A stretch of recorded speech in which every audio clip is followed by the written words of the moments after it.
Les 59 membres composant le gouvernement Bruno Tshibala sont connus des nouvelles entrées, des sorties et aussi des maintiens. Pas de changement majeur, si ce n'est que l'entrée des cadres du rassemblement. El Olenga-Nkoy, à l'exemple de Joseph Kapika, à l'économie, Lisanga Bonganga aux relations avec le Parlement, pour ne citer que cela. Alain Boma pour plus d'explications. Un événement surprise, mais soulage tout de même l'impatience créée depuis la désignation de Bruno Tshibala à la tête de l'exécutif national.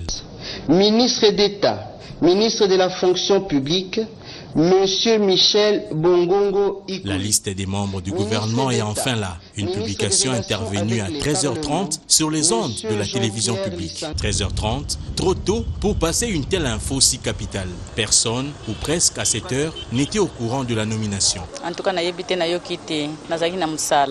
je ne suis pas au courant de ça. Personnellement, je ne suis pas vraiment informé par rapport à ça. Donc peut-être à partir de soir, je peux suivre la télé et m'informer. L'équipe Tshibala est enfin connue. 59 ministres issus de la majorité présidentielle, du rassemblement El Olenga-Nkoy, de l'opposition signataire de l'accord du 18 octobre et de la société civile. La plupart des ministres du dernier gouvernement ont maintenu leur portefeuille. Léonard Sheokitundu, Emmanuel Ramazani Chadari, José Makila restent vice-premier ministre respectivement des Affaires étrangères, de l'Intérieur et du Transport et voies de communication.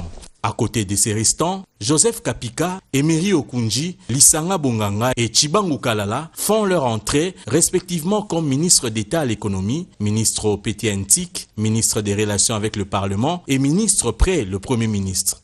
D'autres par contre sont permutés, à l'instar de Modeste Bahati qui passe de l'économie au plan. Jean-Lucien Boussa quitte le plan pour le commerce extérieur. Justin Bitakwira s'en va au développement rural. Ami Abantobe prend la direction de l'environnement pendant qu'Atis Kabongo devient vice-ministre du Travail et Prévoyance sociale. Le sport est confié au député UDPS Papi Nyango. Les grands absents sont Joseph Olenga-Nkoy, Roger Bumbala et Katebe Katoto. Une équipe dont les missions principales restent l'organisation des élections et l'amélioration des conditions de vie de la population.